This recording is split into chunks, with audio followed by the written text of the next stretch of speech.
பக்தி கிளீட்ஸ் ஆன்மீக சகோதர சகோதரிக்கெல்லாம் என்னுடைய அன்பான பணிவான ஆசீர்வாதத்தை தெரிவித்துக் கொள்கிறேன். பக்தி கிளீட்ஸை பொறுத்த வரைக்கும் நவ கிரகங்களுடைய பயிற்சியில் குருப்பா சனி பயிற்சி, குரு பயிற்சி, ராகு பயிற்சி சொன்னாலும் கூட குறுகிய கால பயிற்சி தாங்க இந்த செவ்வாய் பயிற்சி. செவ்வாய் அவருக்கு குஜன்னு ஒரு பேருங்க, பூமி தாயினுடைய மகன். அதாவது ஒருவனுடைய மனிதனுடைய வாழ்க்கையில் வெற்றி பெறணும்னா புரிந்து கொள்கின்ற ஒரு தன்மை வேணும். அந்த காரகத்தன்மை உடையவன் செவ்வாய். அப்படிப்பட்ட அந்த செவ்வாயை பொறுத்த வரைக்கும், செவ்வாய் பகவானை பொறுத்த வரைக்கும் ஜூலை மாதம் 12ஆம் தேதியிலிருந்து ஆகஸ்ட் மாதம் பார்த்திங்கன்னா ஒரு 26ஆம் தேதி வரைக்கும் அவர் பயிற்சி ஆகின்றார். எங்கே? மேஷத்திலிருந்து ரிஷபத்துக்கு பயிற்சி ஆகின்றார்.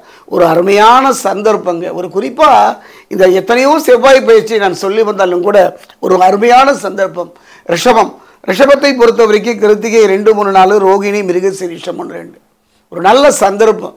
ஏன்னா ஒரு ராஜகிரகங்கள்னு சொல்லுவாங்க. யார? குருவை.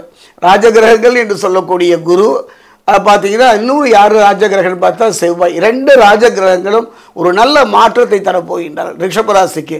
இருந்தாலும் கூட ஜென்ம குரு இப்போ என்னை பொறுத்த வரைக்கும் இந்த காலகட்டத்தில் ஜென்மகுரு ரிஷபராசியில் இருக்கிறதுனால இந்த காலகட்டத்தில் ரிஷபத்தில் வந்து பார்த்தீங்கன்னா செவ்வாயும் குருவும் இணைகின்றார்கள். இது எவ்வாறு இருக்கும்?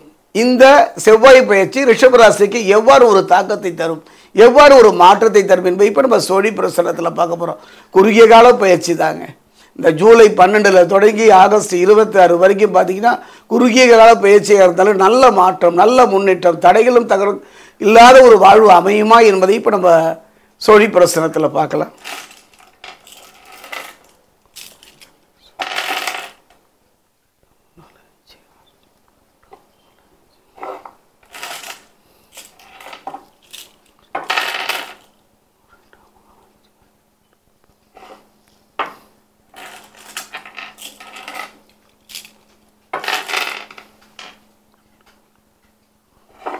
ரிஷபராசி ஆன்மீக சகோதர சகோதரிகளை கவலையே பட வேண்டாம். சிந்திய கண்ணீருக்கும் பட்ட பாட்டிற்கும் ஒரு தீர்வு என்னன்னா அந்த செவ்வாய் என்று சொல்லக்கூடிய ராஜகிரகமும் குரு என்று சொல்லக்கூடிய ராஜ கிரகங்களும் ஒன்றாக இணைகின்ற ஒரு அற்புதம் குருமங்கள யோகம் என்று சொல்லக்கூடியது. உங்களுக்கு ஏற்கனவே பார்த்தீங்கன்னா ஜென்ம குரு. இந்த ஜென்ம குரு என்ன பண்ணியிருக்கோன்னா படாத பாடுபடுத்தியிருக்குங்க. அதாவது செவ்வாயினுடைய சிறப்பு என்ன தெரியுங்களா? இதை நம்ம தெரிஞ்சுக்கணும். அதாவது கலத்திரகாரகன் என்று சொல்லக்கூடிய சுக்கிரனை பொறுத்த வரைக்கும் அந்த இல்லறம் நல்லறமாக அமையலும், குடும்பத்தில் ஒரு சந்தோஷம், நல்ல ஒரு வாழ்வு அமைக்கணும். கோடி கோடியாக சம்பாதித்தாலும் பட்டம் பதவிகள் வாங்கினாலும் கொண்டாடுவதற்கு ஒரு இடம் வேணும்னு பார்த்தீங்கன்னா அது கலத்திரகார சுக்கிரன் தாங்க. அந்த இடத்துல அசுர கிரகமாக இருந்தாலும் கூட, அசுர குருவாக இருந்தாலும் கூட அற்புதத்தை தரக்கூடியவன் தான் கலத்திரகாரகன். ஒரு தனிப்பட்ட ஒரு கிரகத்தினுடைய பயிற்சி வைத்தெல்லாம் சோழி பிரசனம் சொல்லுவதில்லை. மற்ற கிரகங்களுடைய இருப்பு அந்த வகையில் பார்த்தீங்கன்னா அற்புதமான இடம். குருவை நோக்கி செவ்வாய் வருகின்றார். செவ்வாயை பொறுத்த வரைக்கும் குஜன் என்று சொல்வார்கள். பூமி தாயின் மகன். கிட்டத்தட்ட பார்த்தீங்கன்னா பலம் வாய்ந்த சில அதிகாரங்களை கையில் வைத்திருப்பார். புரிந்து கொள்கின்ற ஒரு காரகத்தன்மை. பூமிகாரகன், இரத்தகாரகன், பலம் படைத்த அரசு துறை சார்ந்த இடத்துக்கெல்லாம் இவன் தான் ஒரு அதிகாரம்னு சொல்லுவாங்க. செவ்வாய் மட்டும் ஒருவருக்கு சிறப்பாக இருந்து விட்டால் அற்புதம். அதே நேரம் ரிஷபராசியை பொறுத்த வரைக்கும் ஜென்மகுரு. இந்த ஜென்மகுரு இருக்கிறதுனால தாங்க கணவன் மனைவிக்குள்ள புரிந்து கொள்ளாத ஒரு தன்மை, ஒருவருக்குள்ள ஒரு அந்யோன்ய பாதிப்பு. கணவன் மனைவி உறவு மட்டுமா, பெற்றோருடைய உறவு, பெற்றோர் உறவு மட்டுமா, அரசு துறையாக இருக்கட்டும், பொதுத்துறையாக இருக்கட்டும், மற்றவருடைய ஒரு அந்யோன்ய பாதிப்பை சந்தித்து வந்தவங்களுக்கு ஒரு பொற்காலம் நற்காலம் என்றே கூறுவேன். காரணம் செவ்வாய். இந்த செவ்வாய் வந்து இணையதுனால ஜென்மகுருவினுடைய பாதிப்பு முழுமையாக இல்லாட்டாலும் கூட ஓரளவு அந்த பாதிப்பிலிருந்து உங்களை காக்கின்ற ஒரு அற்புதமான கவசம் என்றே நான் சொல்லுவேன்.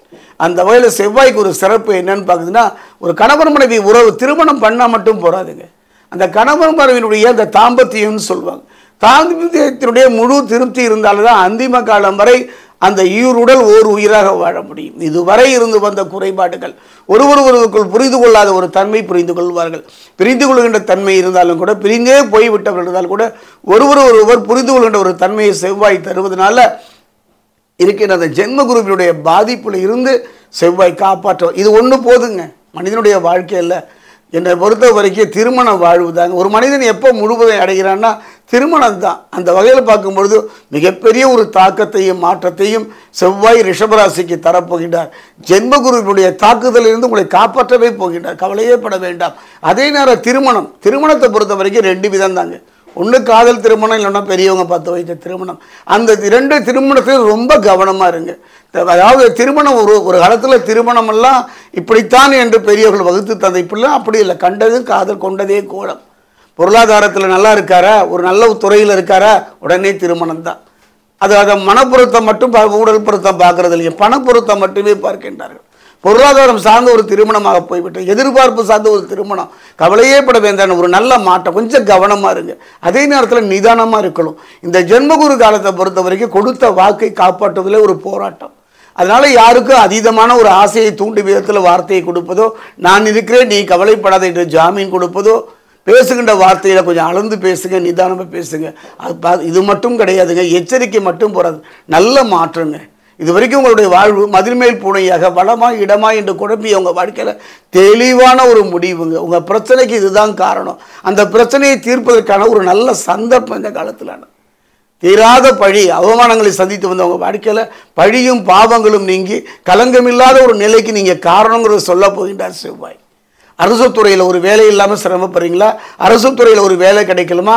அரசு துறையில் இருந்துகிட்டே கடுமையான போராட்டங்களை சந்திருக்கின்ற சக தோழர்களால் பாதிப்பா, நம்ம ஏதாவது ஒரு பிரச்சனை வந்துருமோ என்ற அடி வயிற்றில் ஒரு பயமா, அத்தனைக்கும் ஒரு தீர்வு தரக்கூடிய ஒரு நல்ல மாற்றம் இந்த செவ்வாய் பயிற்சி. வெறும் செவ்வாயை மட்டும் இல்லை, ஒரு அற்புதமான கிரகங்கள், 2 ராஜ கிரகங்கள் அற்புதமான ஒரு மாற்றத்தை தரப்போகின்றன. எந்த பாதிப்பு வந்தாலும் அந்த பாதிப்பிலிருந்து உங்களை காக்கின்ற ஒரு ரட்சகம் தாங்க, அதுதாங்க குருமங்கள யோகம். இந்த அற்புதத்தை நீங்கள் முழுவதாக அனுபவிக்க போகிறீர்கள். எவ்வளவு வேதனைங்க, எத்தனை அவமானங்கள். குறிப்பாக சொல்லப்போனால் கடன் சொல்லுவாங்க. இந்த 2 விதத்தில் அதிகமாக பாதிக்கப்பட்ட ஒரு ராசி அது 2 ராசி. அந்த 2 ராசியில் முதன்மையான ராசி ரிஷபம் தான். வாங்கிய கடனை அடைக்க முடியாமல் தலைமறைவு வாழ்க்கை, வாங்கிய கடனை அடைக்க முடியாது போராட்டம், அதில் நிம்மதி குறைவையெல்லாம் ஒரு படியாக செவ்வாய் குறைத்து விடுவார்.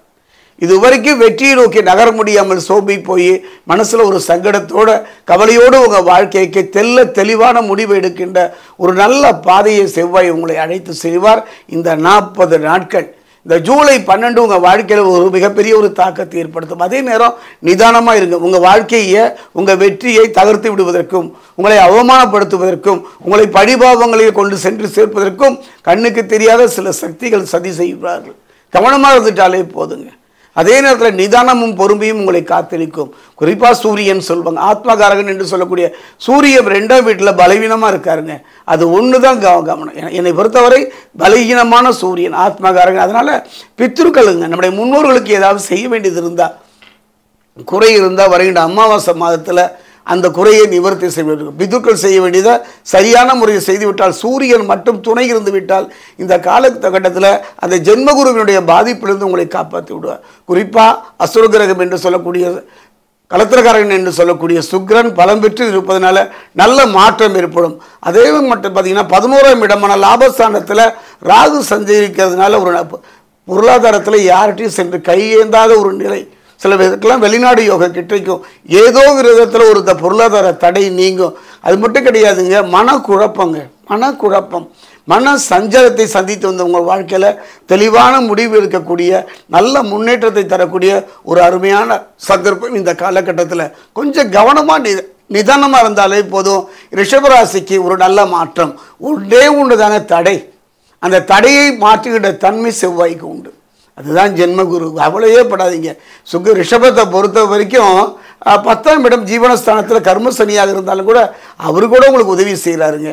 என்னை பொறுத்தவரை 3 கிரகங்கள் துணை நிற்பதனால ரிஷபராசிக்கு எந்த விதமான பயமோ மன சஞ்சலமோ பிரச்சனைகளோ இல்லாத ஒரு வாழ்வு. அதாவது கடந்த காலத்தினுடைய கசப்புகள் எல்லாம் மறந்து எதிர்காலத்தினுடைய பயம் இல்லாமல் நிகழ்காலம் உங்கள் கையில் ஒரு அருமையான வாய்ப்புங்க. வெறும் ஜோதிடம் மட்டுமல்ல, என்னை பொறுத்த வரைக்கும் இது ஒரு வாய்ப்பு. யாருக்கு? ரிஷபராசிக்கு. மற்ற கிரகங்களை பொறுத்த வரைக்கும் உங்களுக்கு உதவி செய்தோ இல்லையோ, இந்த 2 கிரகங்கள் சனி பகவானை பொறுத்த வரைக்கும் நல்ல மாற்றத்தையும் இவரை மாதிரி கொடுக்கறது யாருங்க? இதுவரை உங்கள் வாழ்க்கையில் ஏற்பட்ட தடைகளும் பிரச்சனைகளும் மாறி குடும்பத்தில், வாழ்க்கையில், தொழிலில் நல்ல முன்னேற்றத்தை நோக்கி அழைத்து செய்வார்கள். நான் முன்னாடியே சொல்கிறேன், நல்ல அரசு சார்ந்த விஷயத்தில் ஒரு நல்ல ஆதாயம் பெறக்கூடிய இருக்கு. என்ன கொஞ்சம் நிதானமும் பொறுமையும் அவசியம். படபடனே எதையும் பேசிடுறீங்க, உள்ளத்தில் இருக்கிறத கள்ளமில்லாமல் கொட்டிடுறீங்க.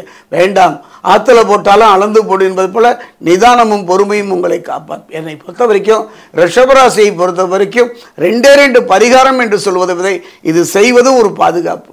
வெற்றியை தக்க வைத்துக் கொள்ளுங்கள். பயமில்லாத ஒரு வாழ்வை தராது. என்னன்னு பார்த்தோன்னா பித்ருக்கள்.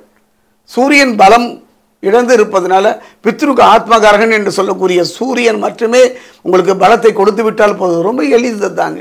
நம்முடைய முன்னோர்களுக்கு செய்ய வேண்டியது ஏதாவது இருந்ததுன்னா, எதுவும் முடியாட்ட கூட பசுவுக்கு ஒரு வாய், அகத்திக்கிற 2 கட்டு கொடுங்க. வெள்ளம் கலந்த நீரை பசுவுக்கு வைப்பீர்கள். ஆனால் ரிஷபராசியை பொறுத்த வரைக்கும் கடந்த கால கசப்புகள் மறந்து எதிர்காலத்தில் பயம் இல்லாமல் நிம்மதியான ஒரு வாழ்வு இது வேணுங்க. நம்ம வாழ்க்கையில் குடும்பத்தில் இருந்து வந்த சஞ்சலங்களும் பிரச்சனைகளும் சொன்ன இல்லைங்களா, அதெல்லாம் படிப்படியாக குறைந்து அந்த நிம்மதி வருங்க. அனுபவிக்கணும்னு சொல்கிறேன் இல்லைங்களா, அந்த அனுபவித்தல்.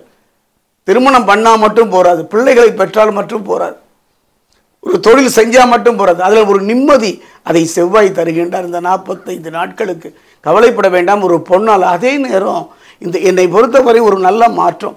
இந்த ஜென்மகுரு வரும்போது கொஞ்சம் கவனமாக இருக்கணும். என்னுடைய அனுபவம், ஜோதிட அனுபவம். திருத்தணிக்கு அருகே பார்த்தீங்கன்னா பாதசனீஸ்வரர் ஆலயம். அந்த ஆலயத்தில் பிரகஸ்பதி என்று சொல்லக்கூடிய குரு பகவானுக்கு ஒரு ஆலயம் உண்டு. நின்ற திருக்கோலம். பிரகஸ்பதிக்கு குருவுக்கு தனியாக ஒரு ஆலயம், அற்புதமான ஒரு ஆலயம். என்னை பொறுத்த வரைக்கும் நவ கிரகங்களில் குரு பிரகஸ்பதி தான். தேவர்களுக்கு மட்டுமல்ல, உங்களுக்கும் எனக்கும் குரு. அவன் பாதம் பணியலாங்க. சாட்சியை விட சண்டைக்காரன் சிறப்பு இல்லையா?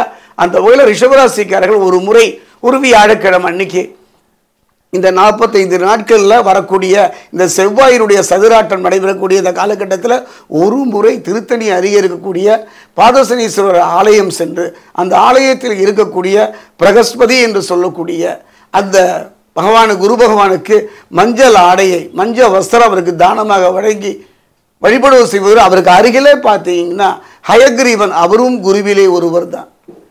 விஷ்ணு அம்சமாகி அந்த குரு பகவான் ஒருவருக்கு இருவரை வழிபாடு செய்வது ரிஷபராசிக்கு ஜென்மகுருவின் பாதிப்பிலிருந்து காப்பதோடு நல்ல முன்னேற்றத்திலும் எதிர்காலத்தில் நிம்மதியும் பிரச்சனை இல்லாத ஒரு வாழ்வை தரும் இந்த செவ்வாய் பயிற்சி.